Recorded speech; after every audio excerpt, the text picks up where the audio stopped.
സ്ത്രീ ശരീരത്തിന് മാത്രം ഈ ലോകത്ത് എന്താണ് പുരുഷനെ അപേക്ഷിച്ചു ഇത്രയും പ്രത്യേകത, രണ്ടും ഒരുപോലെ അല്ലേ എന്നൊക്കെ തോന്നറില്ലേ? ഇതൊന്നു വായിച്ചു നോക്കിക്കോളൂ. ലോകത്ത് ഏറ്റവും വിലപിടിപ്പുള്ള, ഏറ്റവും ആവശ്യമുള്ള മനുഷ്യ ശരീരം ഏതാണെന്ന് ചോദിച്ചാൽ ഞാൻ പറയും സ്ത്രീ ലൈംഗിക അവയവമായ യോനി എന്ന്. അതിനുവേണ്ടിയുള്ള മനുഷ്യന്റെ പ്രയാണം ആലോചിച്ചാൽ മനസ്സിലാവും.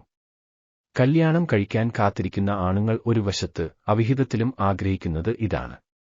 കാര്യസാധ്യതയ്ക്ക് വേണ്ടി പണത്തേക്കാൾ ഏറ്റവും കൂടുതൽ ഉപയോഗിക്കപ്പെട്ട ഒന്നാണ് ഈ അവയവം. യോനി കൊണ്ട് നേടാൻ സാധിക്കാത്ത കാര്യങ്ങൾ ചുരുക്കമാണ്. എത്രയോ ജോലിക്കയറ്റം, രഹസ്യവിവരങ്ങൾ, മറ്റ് കാര്യങ്ങൾ ഇത് വെച്ച് നടന്നിരിക്കുന്നു. എന്നാൽ പുരുഷലിംഗത്തിന് വില, പണം കുറവാണ്. കൂടുതലും സൗജന്യമായി കിട്ടും. പോൺ സിനിമയിൽ കിട്ടുന്നത് ഒഴികെ, അല്ലെങ്കിൽ പുരുഷ ശരീര വിൽപ്പനക്കാരന് കിട്ടുന്നത് ഒഴികെ ഒരു സ്ത്രീ വിചാരിച്ചാൽ ലിംഗം സൗജന്യമായി അവൾ വിചാരിക്കുന്ന സ്ഥലത്ത് വരുത്തിക്കും.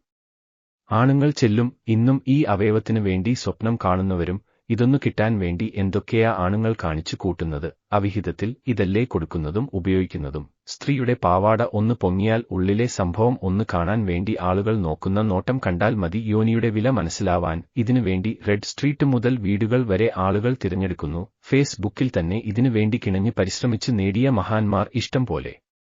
കൊടുത്തവരും അതുപോലെ തന്നെ. ഇത് കാണാൻ അല്ലേ പോൺ സൈറ്റുകൾ ആളുകൾ വിസിറ്റ് ചെയ്യുന്നത്. ചില കലാമേഖലയിൽ അവസരം കിട്ടാൻ ഇത് കൊടുക്കുന്നവരും ചോദിക്കുന്നവരും ഉണ്ട്. പണ്ടത്തെ രാജാക്കന്മാർ എത്രയോ ഭാര്യമാരെ, വേപ്പാട്ടിമാരെ, തൊഴിമാരെ ആഹാരം കൊടുത്ത് വളർത്തി.